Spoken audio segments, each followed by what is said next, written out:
It is the 200 level. Mike Carpenter in the basement studio on a Sunday morning after Illinois.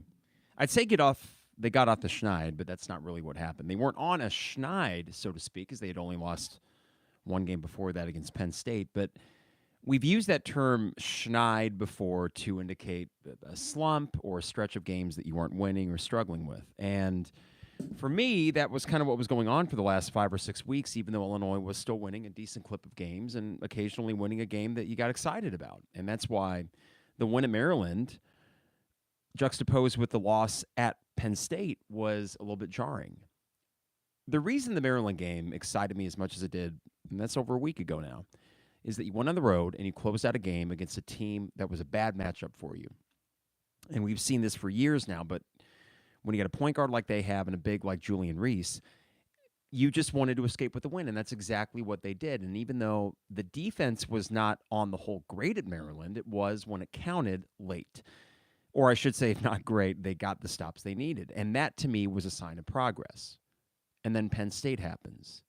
And giving up 90 points, that's bad enough. Choking in the last 40 seconds, that makes it even worse. But I think the reason that game bothered me as much as it did and really set me off on a weird path before the Iowa game yesterday was all the issues that I and many Illini fans have had with the Brad Underwood experience. Acknowledging that overall it's been very good. All the issues we've had came bubbling right back up to the surface in that loss at Penn State. Whether that be a lack of in-game adjustments, inability to close out games late for this team, maybe more than a Brad Underwood thing, and a seeming lack of urgency from a team that had something right in front of them. I don't know what the likelihood of Illinois winning a Big Ten title was. Going into that Penn State game, I thought, what the heck? Let's see what happens, and let's just win some games and make that Purdue game count for something. I felt like there was probably going to be another loss between now and the end of the season that would keep you from winning a Big Ten title. But when you got that close to winning the Penn State game and that close to making each and every game after that be that much more meaningful, and then you blow it, and you blow it with a bunch of 22 to 23-year-olds, that was something that I really struggled with the last few days. To the point of, before the Iowa game, I was this close to saying, you know what, I'm not going to watch it. I need a break. I need a mental break from it. Now, come on. Who are we kidding? I watched it. I watched all of it pretty much, except for a couple minutes after I got frustrated and said, I'm not watching this. And then, well, what do you know? 2 minutes later, I turn it back on. This is fandom. This is Fanboy Carp, as the Twitter moniker would have it. And it seems like I'm not alone in that, but there are some people that think, Jesus, Carp, you got to chill. Just quit being so reactionary. So why was I in such a mindset yesterday going into that game? As I mentioned before, it felt like a missed opportunity, and it felt like we were wasting away a good offense. But then the game starts against Iowa, and while there were frustrations much through the first 30 minutes, I noticed that the game took on this sort of desperate quality to it that at least indicated to me that Brad Underwood recognized, we got to figure this out, and we got to figure it out fast. And that was a far cry from what we saw at Penn State, where you had a game just slip away from you and a coach that just sort of shrugged his shoulders and said, I don't know, what do you want from me? No, instead, he forced the issue. Desperate times, desperate measures. And that's where you were at a few minutes into that second half against Iowa. We get the Hawkeyes substitution. 5 new guys come in.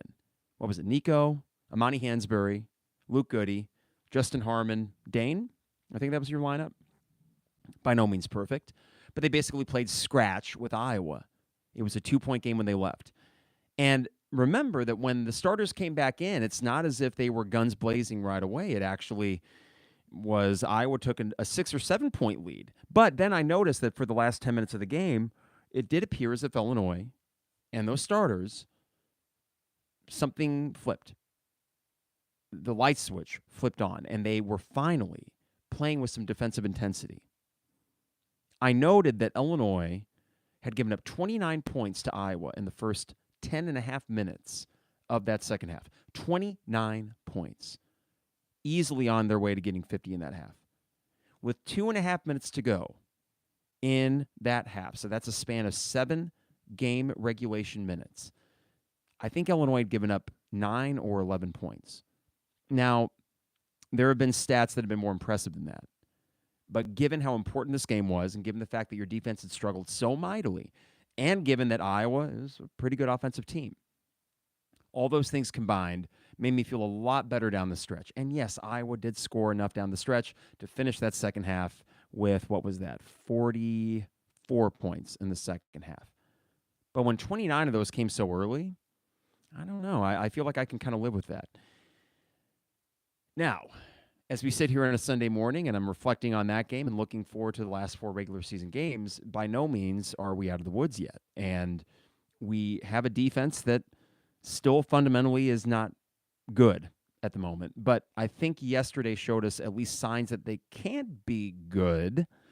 And I think the chorus is not so much, can they be a good defense? The question is, can they be good enough? Good enough, whatever that would be.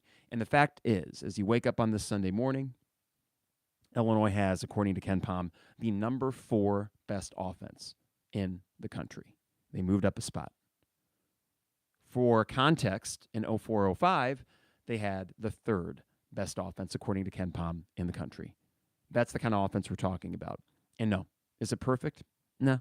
Are there moments where maybe you get sick of the booty ball or feel like there's not enough movement? Maybe so, but the fact remains they are scoring, and they're basically scoring at will. If you can just couple that with a serviceable defense, or back to the thing I'll echo the rest of the year, good enough, then, yeah, this team could make some noise. Do I believe that in my heart of hearts right now? Not necessarily. I need to see more. But I do think the last 10 minutes of that game yesterday were overall a step in the right direction. So we're going to talk about that today. We got some of your thoughts on Twitter about whether or not your confidence level changed after that Iowa game.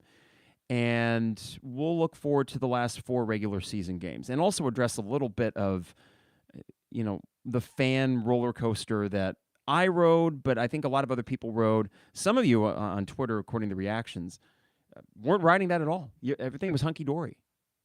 And I'm going to, after this sponsor break, get to something I tweeted out, and I want to clarify and discuss the very intense reaction I got to it. What is it? We went to Huber's after the game and ran into a friend, LeConte, who's been a teacher and a coach around here for a while, and he's a big Dave fan. He's like, what is it like getting all that stuff on Twitter? I've had the champagne showers. They reached out and said, geez, you were a lightning rod for this.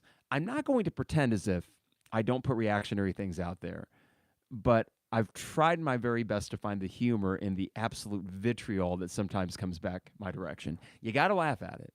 And I would also admit myself that I can be a little ridiculous, but it's fandom. So embrace it. Embrace the ridiculousness of it.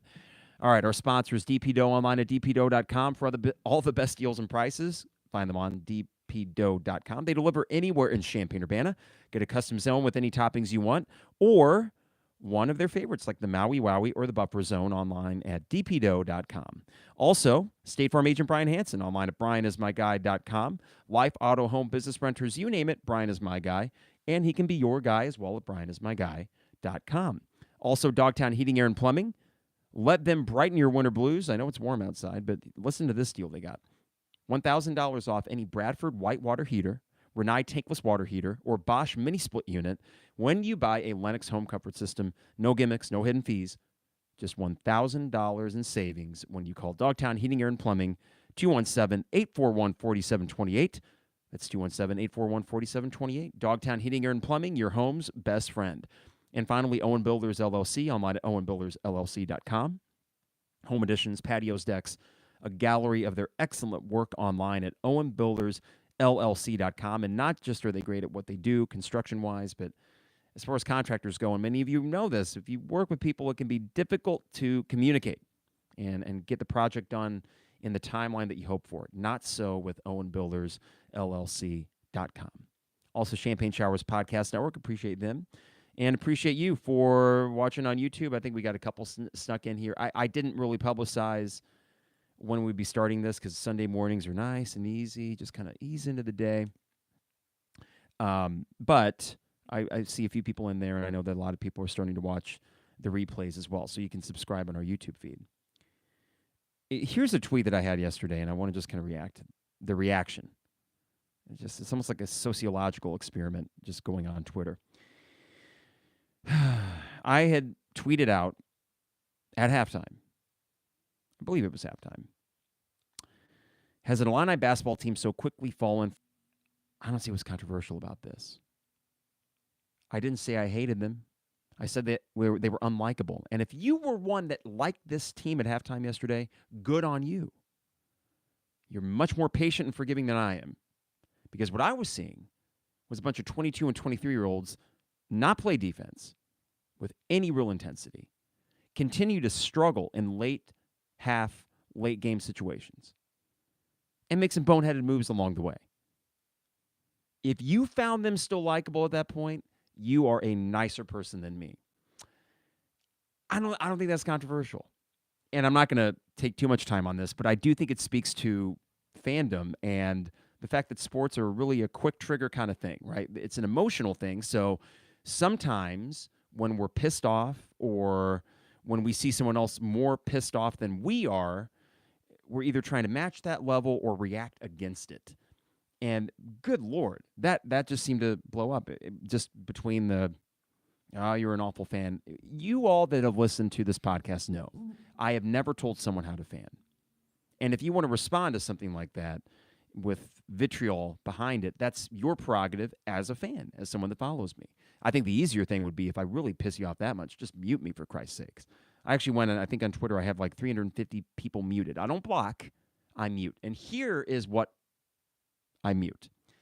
If someone replies to me with something that's just not even constructive at all and just either smartass or insult or whatever it may be, mute, because I don't need that. But guess what? Like whack-a-mole, they keep dredging up, and it usually always happens when things are not going good and when I vocalize that things are not going good. I saw a turd in the punch bowl. I said, guys, there's a turd in the punch bowl, and that pissed people off. Why can't we not hold two things in two truths in two different hands? Immediately after the game, I gave credit where it was due to Brad Underwood for making a desperate call in that second half that I think did have something to do with the intensity going up. And sure enough, people will dredge up the tweet at halftime when, if you like the team, you are a saint. At that moment, I did not like the team at all. Why can't both be true? It's a game. It changed in the course of one half to the next. From the first half to the second half, and more specifically, the last 10 minutes of the game, things changed. That's sports. It could be the same way that I got a favorite band and they release albums. And if their last album sucked at that moment, I'm not going to like the band as much. But then if they come out with a really good album to follow that up, then I'm going to start liking them again. People would view that cynically as, man, you're riding too much of a roller coaster. I guess, but my God, that's fandom. Are you not riding the roller coaster? If you were at State Farm Center yesterday at halftime, did you feel that great going into that 15-minute break? I didn't. So I just find that to be a really interesting thing that always seems to happen on Twitter. If you were watching it out yesterday at Esquire or something like that, or even Huber's, I guarantee that there were groans and ugh when Iowa got the baseball pass at the end of the first half.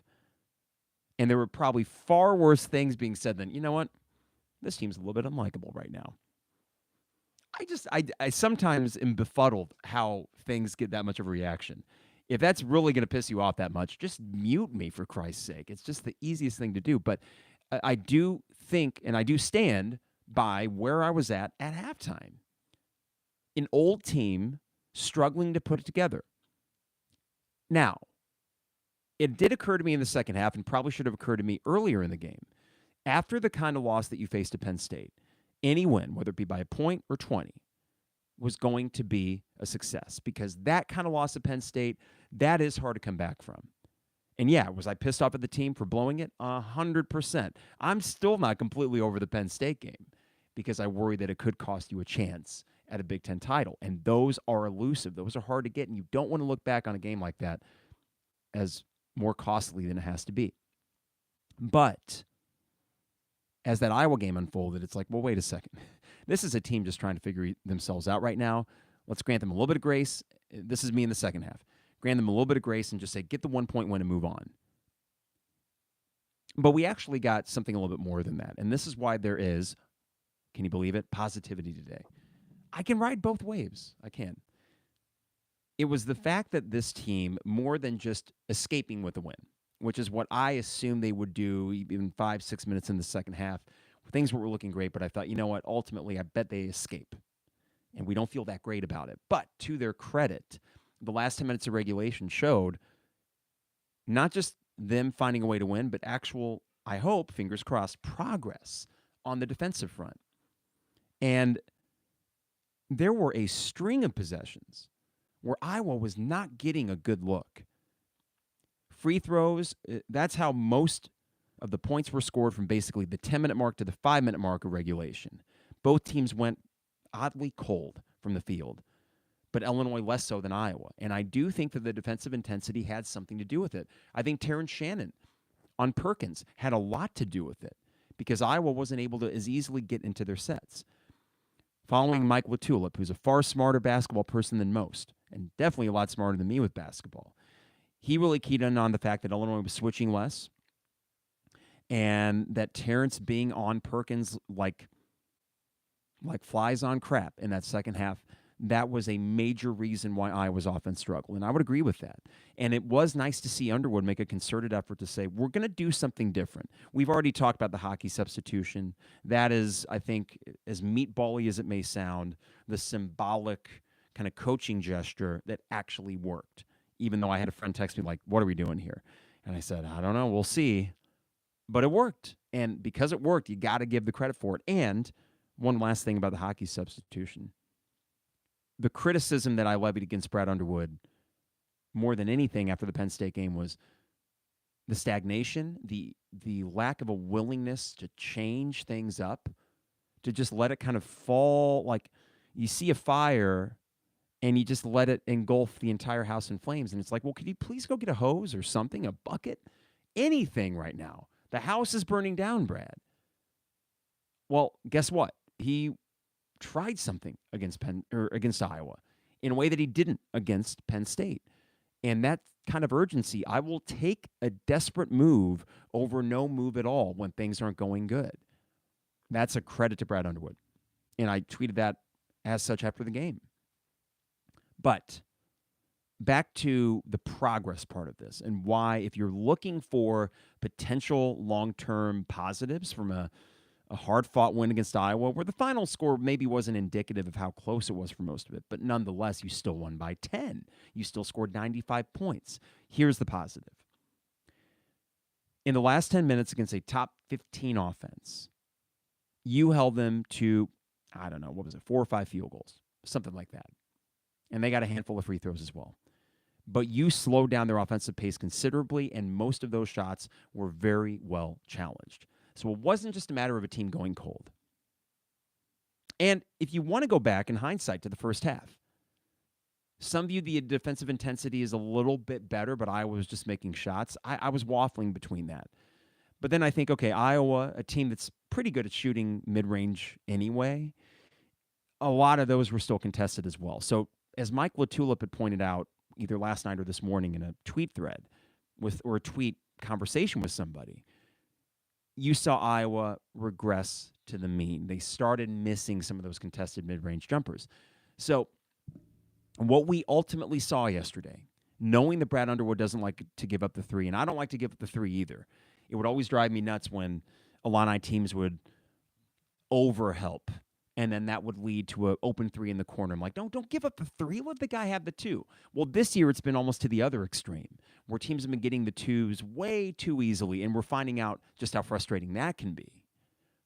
But to Underwood's credit and to the team's credit, that played perfectly into their hands in the last 10 minutes of that game. It allowed Illinois to pull away. It kept forcing Iowa to shoot contested mid-range jumpers, not get anything easy from the perimeter, and finally not get as many easy things at the rim.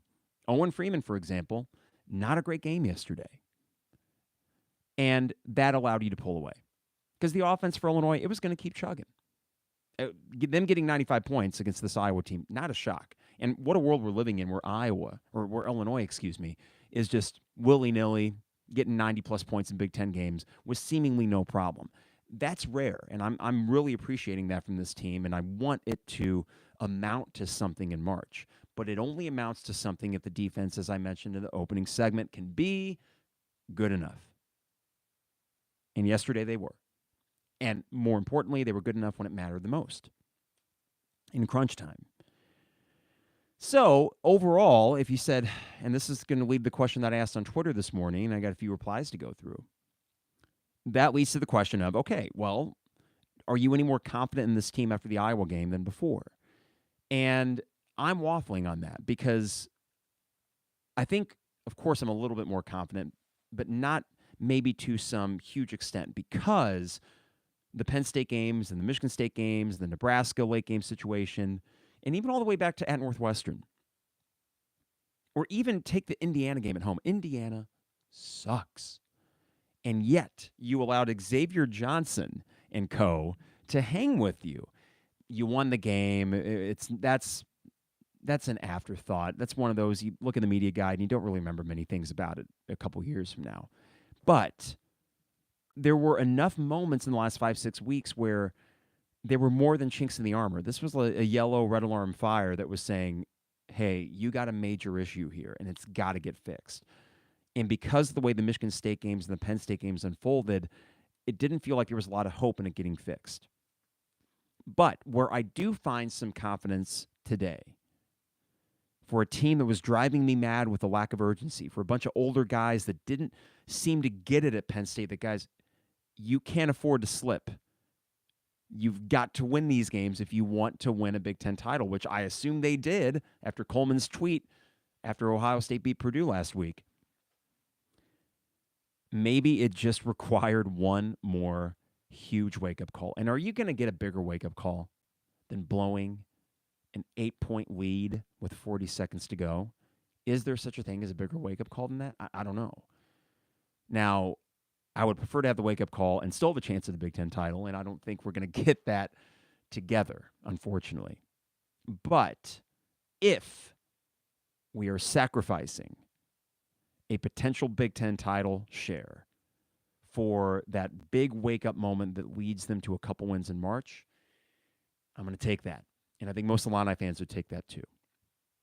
So my confidence level today is slightly higher, if only for, okay, Penn State was awful. It could not have been any worse. And that might have been the shakeup that this team needed. You might be saying, well, Carp, they didn't really have that shakeup moment in the first half.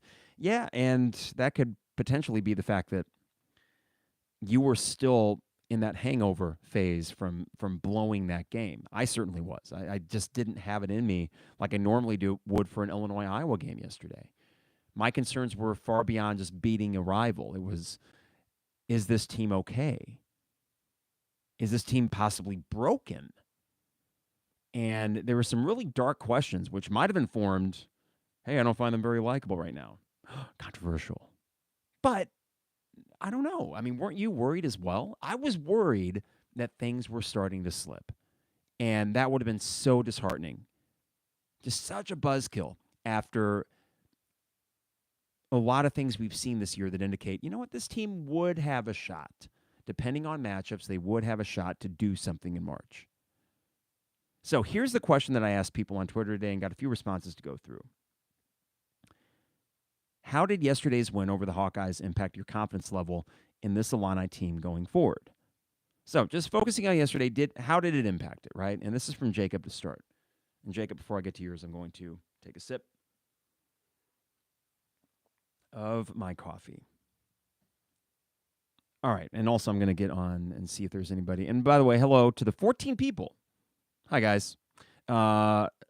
If there's anything that you want to add to this as well in the chat window, how did your confidence level in this team change based on that win?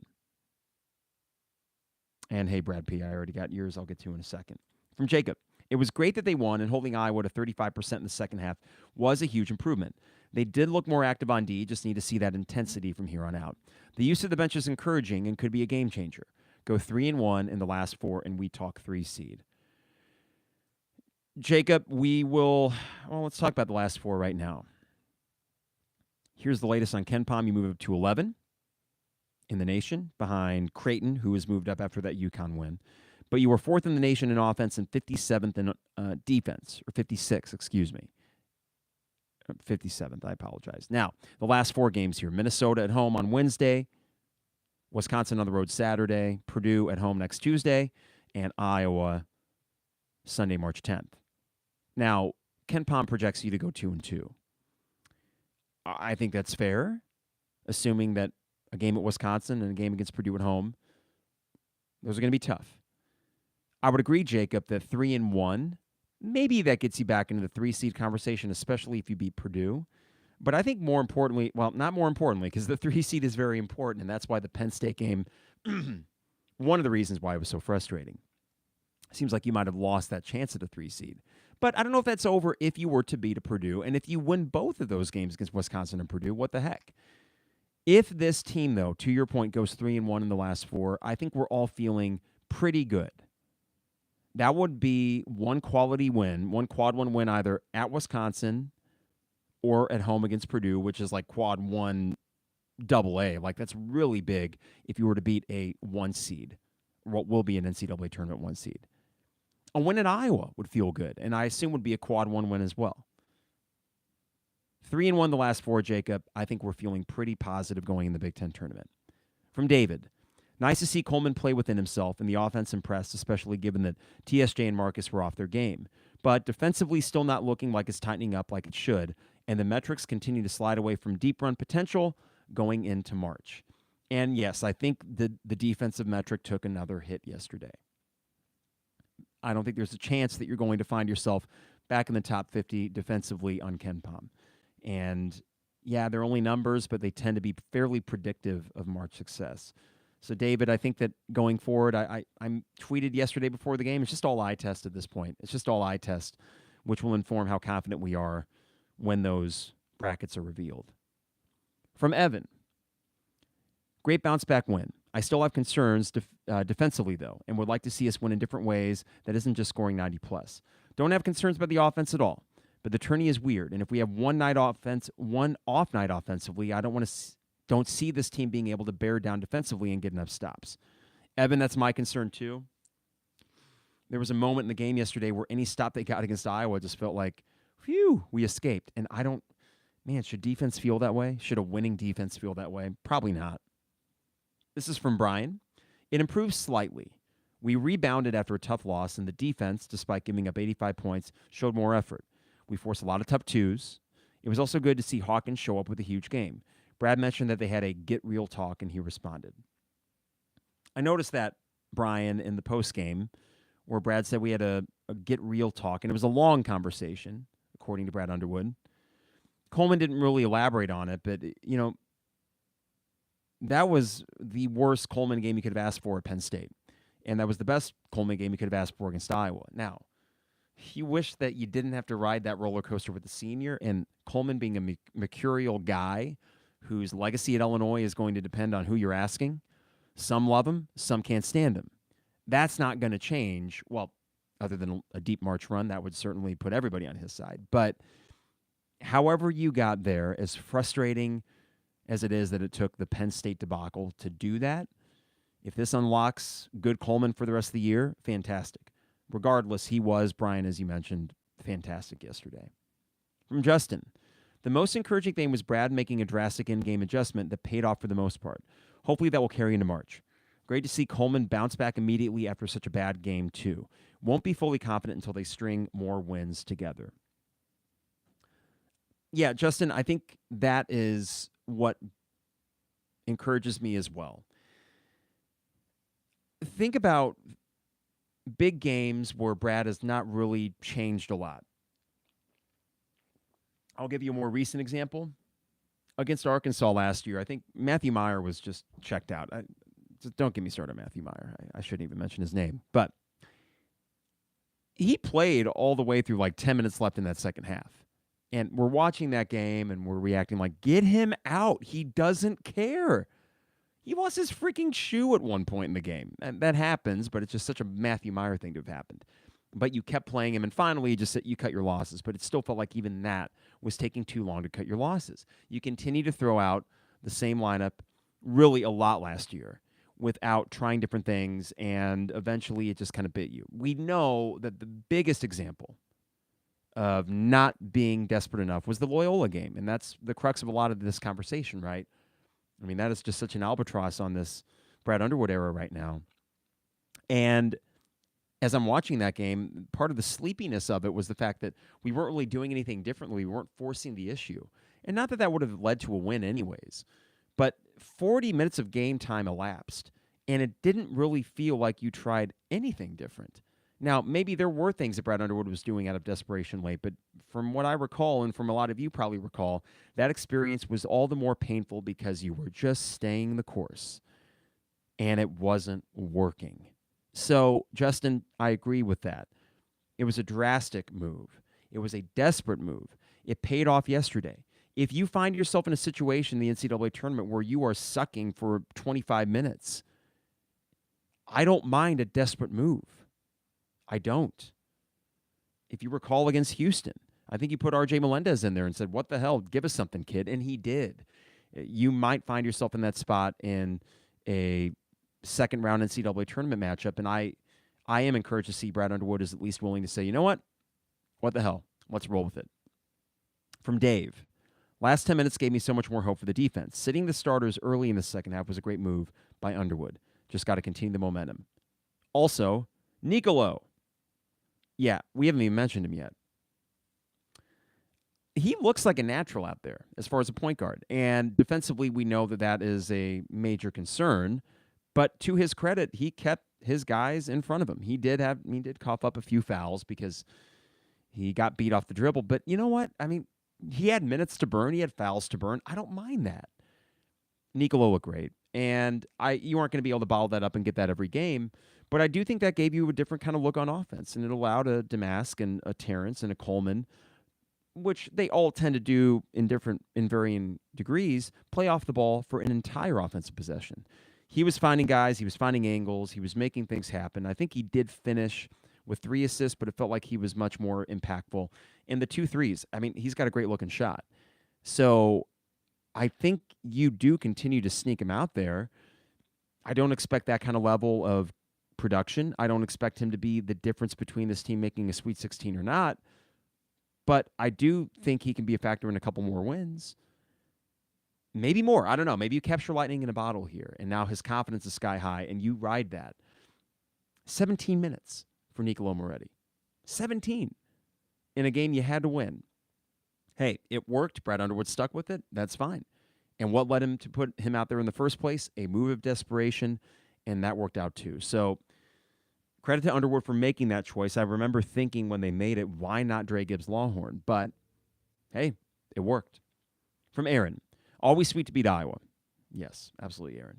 Have had many very entertaining games against them at home over the last several years. And actually, Aaron, now that I think about it, I think you beat them in all those home games. So kudos to Underwood. Aaron continues, encouraged to see some good game coaching, encouraged to see what a point guard could do for them. Not sure it really moves the needle a whole lot, though. And I think those are all fair, right? And there were some replies here from Aaron, I'll just read all these, Aaron. These are good. It's hard to determine growth in general Big Ten games at home. Encouraged to see bounce-back games from Harmon and Hawkins and spark off the bench.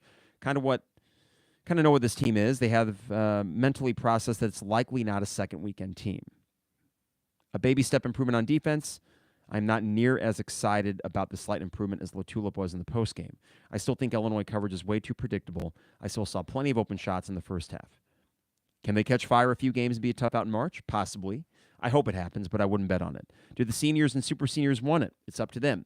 Defending their butt off and avoiding a poor shooting night will be key to making a run. Can they get mentally and physically locked in at the same time? I don't know. The Penn State loss and the mental processing after that with the Iowa bounce back has gotten me to recalibrate expectations a bit in order to watch them without stressing the blank out. Aaron, you and I are, I think, on pretty similar wavelengths there. Yeah, that was a lot to digest, but I think, Aaron, the crux of it I want to focus on is the seniors and the super seniors. How bad do they want it? And we know they want it, right? We know they want it, but the teams that win in March, they just play like a chicken with their head cut off. Not in a bad way, but in terms of intensity, they just go. Just do that. I mean, what I don't want is, and what I fear, would be a second-round loss or even a first-round loss, depending on the matchup. You don't know. Where you're watching the game and you're like, Jesus, guys, this is your last game. If you're going to go out, you've got to go out balls to the wall. It's why a Quincy has been so maddening. And hey, the first half with him, encouraging. But man, what a weird 5-6 weeks it's been for him. It's like, how are you checked out? This is it. There's no other opportunities in college ball for you. This is it. Why would you not go balls to the wall? And that goes for all of them. And the lackadaisical defense from a bunch of veterans like that, back to the unlikable tweet I had, how could you find that even remotely likable? How would that not get under your skin as a fan to see a bunch of older guys, veterans, in their last opportunity not defend? That's why I was so ticked off. That's why I was finding them unlikable. And then, hey, yeah, they had a stretch in the second half where they looked like that likable team again. That's sports. That can happen. That's the pendulum swinging. Aaron is a little bit less convinced that yesterday means a whole lot, and I understand that. I'm probably a little bit more that side than I am yesterday, drastically changing what this team can do. I think what they can accomplish is about the same as it was a month or two ago, what they can accomplish. And this is what makes it so frustrating and possibly encouraging. It's all up to the defense, and it does feel like, God, guys, if you just lock in and just play your butts off defensively, you are going to be a really tough out. If you're a team game planning against Illinois, you are not having a lot of fun game planning against that offense. You're thinking, man, just let's hope their defense looks like it did for that stretch in January and February. That's what you're hoping for, and you might get that. But, man, if Illinois can just control the controllables here, and that does include defensive intensity, if the defensive intensity is there, I don't know what's stopping this team in the first two rounds. And then you roll the dice against better teams or higher seeds in the third and fourth rounds. I so badly want to see them get to that. And it would be such a kick in the gut if they flame out in the second round, giving up 90 points, even to a good team. That would be a bummer. Losing 90-88. that would suck, because it would have been something that we saw a mile away, right? And I just, like Aaron is kind of mentioning here, the stress that's kind of building up. It's years of not making the second weekend combined with the last 5 or 6 weeks seeing this defense slip to the degree to which they have. And Aaron, I'm right there with you. But yet, we still know they can do it, and that's what's so vexing about it. And I know there's a lot of other teams that would probably say the same thing. Of course we can make a run, but will we? But this Illinois team in particular, we know for sure that they can, that they're able, that they have the talent to do so. So as far as the spectrum, if one side is can they and the other side is will they, to me, there's no question about the can for Illinois. It's all about will they exert themselves defensively as they should. From David. Let me get some water here. Sorry. No breaks on the 200 level. From David, yesterday's win doesn't erase the sting of the MSU and PSU meltdowns. It does give me hope of potential future adjustments and getting away from Brad's stubbornness and just riding with his guys when everyone can see that something isn't working. In parentheses, David mentions Loyola. And David, I'm very much in the same with you. The Michigan State game, perhaps it was because my wife and I were up there, and that's her alma mater, and it was a Christmas gift, and just enjoying the weekend that we had up there. And it is a cool campus. That meltdown didn't bother me as much at the time, and then I woke up and thought, ooh, that's not good. That is a meltdown. It was such a quick change of fortune in the last 5 minutes of that game where I was maybe shell-shocked. I didn't really process it, but yeah, that was bad. The PSU game was historically bad. So that'll linger. And it'll linger until it doesn't. And the only thing that would help it not linger is, you already know, it's a chorus amongst the Illini fans, making the second weekend. From Tyler. They bounced back from a really bad loss and proved they have some grit. I totally agree with that, Tyler. This team is so talented and deep offensively that even if a guy has an off night, there is someone else there to step up. If they bring the effort on defense, they are tough, and I still expect a Sweet 16 run. Tyler, I think if they bring defensive intensity, I would agree it's a better than 50% shot they make the Sweet 16, and sometimes that's all you can ask for going into March Madness. From Grant, we'll know more in the coming games. Would like to continue to see a 9-11-man rotation, fresh legs, less Damas dribbling off his leg and making jump passes from three-quarters court. You don't like the jump pass, Grant? Yeah. I like Damas a lot, and he was not great yesterday, but he's been, on the whole, fantastic this year. I do think that it will be more beneficial for him, especially in late-game situations, to keep those fresh legs, to not always be the guy bringing it up, not always be the guy doing booty ball. I think you can mix all these different weapons you have, and we saw yesterday, as you mentioned, Grant, that deep rotation didn't hurt you. And if anything, when you called upon your big three to finish the game for you, they were fresh. This is from Chev Chelios. Any relation to Chris, I wonder? Coming off a historic collapse with so much to play for in late February, I don't understand how you let your effort be called into question. It's too late in the season to need to, quote, send a message with gimmicky hockey substitution. Our team has all the pieces, but I expect more. Now, let's address this. It was a desperate move, but to Chev's point, why do we need to play that card in late February with a bunch of seniors and super seniors? Yeah. That's a valid question, a valid concern. You won't be able to do that again. I mean, I guess you could. You could do the hockey substitution. But if you have to do that again, then that does not bode well for any indication of, the Iowa game could be a turning point. And notice, I haven't really said that much today because I don't know if that's the case. I don't believe it to be the case that, all is well, turn the page, they figured it out. I don't think you can fix that mental component overnight or with one hockey substitution. I agree with Chev there. I just hope that they innately find it in themselves that, guys, this is it. There's no tomorrow. When you get into the tournament, there is no tomorrow. Will they? I don't know. God, I hope so.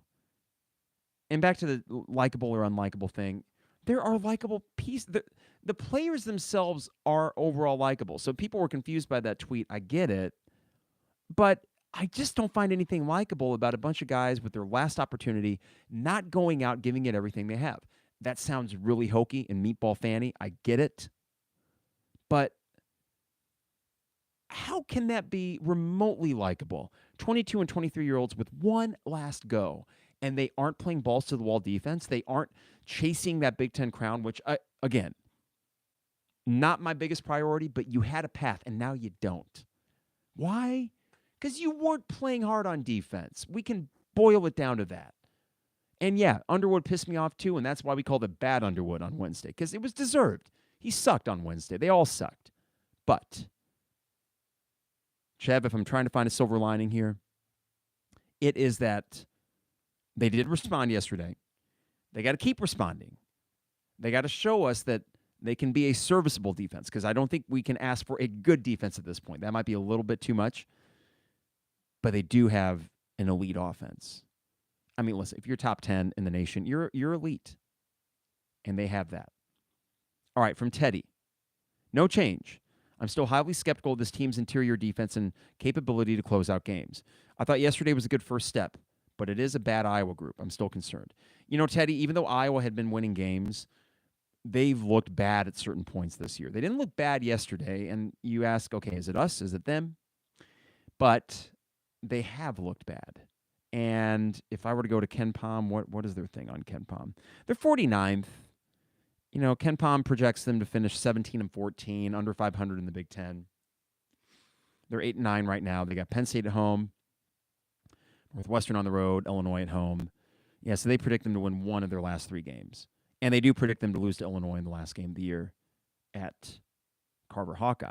But, yeah, are they great? No.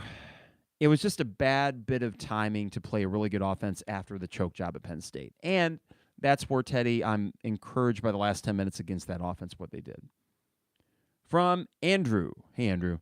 Just echoing others, and I've said this elsewhere, but the December and early January version of this team was mean to opponents and just bullied their way to victory. You felt invincible.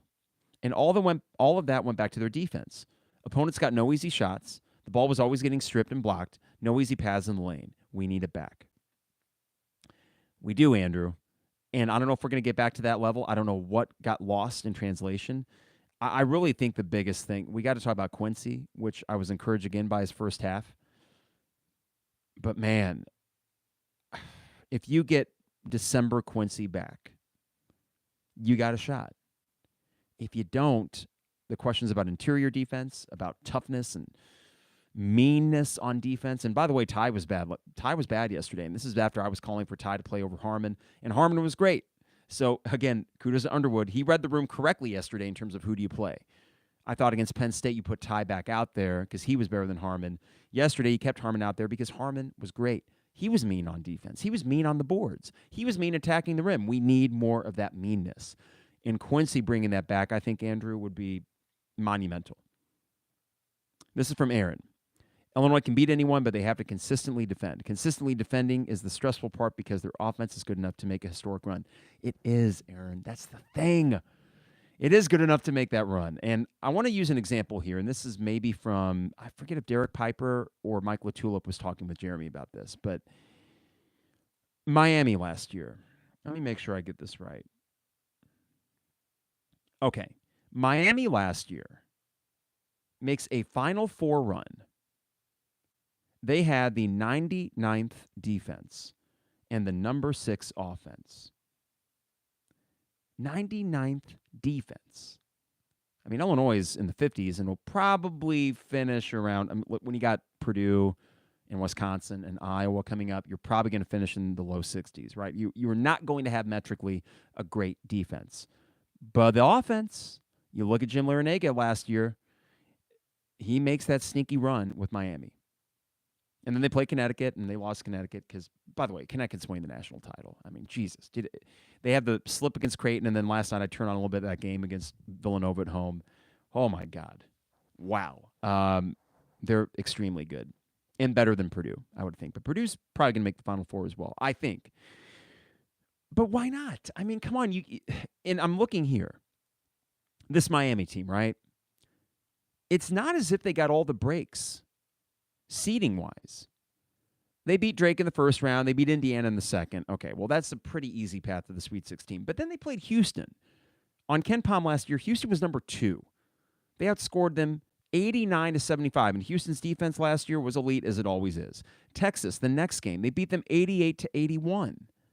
So, and Texas was 5th in Ken Pom. That just goes to show that, yes, I guess sometimes an offense can carry you. It can. And, I mean, look at this, guys. All right, am I trying to find a path here? Last year, Miami, on February 25th, they played Florida State, 205th in Ken Pom. Awful Florida State team. They played them at home. They lost 85-84. And it was a choke job of monumental proportions. And then, I mean, if you look at the graph here, win probability, it looks basically like the Penn State game for Illinois. What happens after that? Well, they sneak out a home win against Pittsburgh. They beat Wake Forest on a neutral site. They lose to Duke in the ACC tournament, and then they win 4 games in a row in the NCAA tournament. It can happen. Now, is it common? No. Without a good defense, it's not common, but it can happen. One other from Aaron here. Aaron, great stuff. Most encouraging part of yesterday was Underwood stop being so stubborn and predictable. Seeing him make a coaching move that changed the direction of the game is very encouraging. And he continues that one of the best showings from Underwood in his time at Illinois clearly outcoached McCaffrey. And I would agree with that. You know, McCaffrey is a good coach that I think has been hamstrung by being overly systematic in terms of the kinds of guys he brings in. You're only going to have a chance if you have some elite talent. A chance for deep runs, I mean. Illinois has that. Iowa, other than Luka Garza and the Murray brothers, haven't always had that elite talent. This team is just a collection of Fran McCaffrey guys without that elite dude. If they had an elite dude, they would be a surefire NCAA tournament team. Don't know if that means they would win anything in the tournament, but... So we're going to end on positivity, right? And you might have, if you started this episode and you finished it and listened to the whole thing, you might be thinking, well, where is Carp exactly? I don't know where exactly I'm at. But I think I've settled on this. They can make a run, and now it's just a question of will they. They can. but will they? And, of course, there is luck and there are intangible things that go into that as to whether they do or whether they don't. But looking at that Miami template from last year, it can happen. And when Miami needed to just, toughen up on defense in the games that mattered the most, they did. And they made a surprise Final Four run. I don't think people would be shocked if Illinois made a Final Four. There's pundits, even Field of 68, they still had a conversation, I think, earlier this week after Penn State that this Illinois team can make a run. And I wasn't feeling it then, and I don't know if I'm feeling it now, but I would agree that they still can. So it really comes down to the 22 and 23-year-olds on this team. The Harmons, the Quincy Guerriers, the TSJs, the Damas, the Coleman Hawkins, those 5. If they all play well, this is a hard team to beat. If you look at the losses, there's usually a common denominator of 2 or 3 guys being bad. Not just okay, but bad. Harmon cost you that game against Penn State. Hawkins cost you that game. Quincy was a no-show. That's 3, and you still put up 89, and you should have won it. So, God, if you just clean it up, there are a few teams that are as dangerous in that 4 line, which I'm assuming Illinois will finish in the 4 line. If you're a 1 seed, you don't necessarily want an Illinois in the Sweet 16 because they can drop 90 on you. But likewise, or on the other hand, I should say, a team could easily drop 90 on Illinois unless they decide, you know what, we aren't going to let that happen. And I do think they have the power within them to do that. All right. I want also from Aaron, let's close out on this. A break in the draw for a change would really help. Yes, it would, Aaron. And we will try to get you some details this week about a Selection Sunday special here in Champaign and have some fun with that, which is, what, is that 2 weeks away? It's 3 weeks away, so we still got time. But, yeah, we'll have some fun with that as well, and we will be very keenly watching the unveiling of whoever that 5 seed may be, or heck, who even the 13 seed would be, because, again, I'm banking on a 4. And it would be nice to look at it and think, hey, we got a path here. Because you know what? Last year, no. Arkansas and then maybe Kansas, that's not a path. Not for that team. The year before that, Houston, great. Elite defense. And yeah, maybe you weren't the same as me, but when that Loyola name dropped, I thought, oh, God dang it. Here we go. How cute is that? Don't even get me started on Sister Jean. I'm sure she's a nice lady. I just don't want to see her on my TV when I'm watching my team play. All right. Listen, Up and Down podcast, positive, negative. We're reconciling all of it. Likeable, unlikable, God forbid. But we are at a weird position right now with this team. Overall good, and I want to end on one more thing. 20th win. First time since 2000 to 2007 that Illinois has had 5 consecutive 21 seasons. I will end on this. Brad Underwood is the long-term guy. I even tweeted that after Penn State. He is your guy. And I'm glad he's your guy. But it's that in-game stuff that worries you, right? But I'm not going to dismiss the fact that 5 straight 21 seasons, that means something. 5 straight tournaments, because we'll count the one that you didn't get because of COVID, that means something. You are at a far, far, far better place than you were before, and I am so grateful for that. I don't want that to get misconstrued. So when criticism is levied, it's not criticism like, get Underwood the heck out of here. It's not that. It's called nuance. I like most of the things he does, but unfortunately, when things go bad, you can pinpoint a few areas of weakness with him, which is what makes yesterday particularly encouraging, as I know some of you have said. He made a desperate move when it called for it. It paid off. We'll see if it resonates with this team, and hopefully he knows that if it comes down to it, he does have more depth available to him if certain guys are either checked out or not playing well on defense. That going forward, I hope helps this team, and we'll find out Wednesday, which I think is a great opportunity to really show something and come out against a far less offensively talented, well, not far less, but a less offensively potent team in Minnesota that's been playing tough. Let's come out and answer the bell against them. If you do that, then I think you should feel pretty confident going into Wisconsin, which I just think is a good matchup for this team. All right, Champagne Showers Podcast Network, appreciate them. Appreciate DP Doe online at dpdoe.com. State Farm agent Brian Hansen online at brianismyguy.com. Dogtown Heating, Air and Plumbing, your home's best friend at 217-841-4728. And Owen Builders LLC online at owenbuildersllc.com. Thank you for those who tuned in on this Sunday morning. And now it is time to enjoy the rest of your day. We're going to smoke some chicken. I'm going to have a cigar. I'm going to have my TV on in the garage and watch some college basketball and just enjoy this early spring weather. 70 degrees the next 2 days. I mean, come on. This is absolutely perfect. But we will be back, I believe Wednesday we'll do a second half pod. So take care, everybody. Enjoy the beautiful weather. Illinois with their 20th win of the season. Big Ten title, maybe not. But the bigger question looms, can this team get right or get right enough before March Madness? I certainly hope so. And I think they can. We'll see. It is the 200 level. Thanks for tuning in, everybody, on a Sunday morning, and have a great rest of your weekend.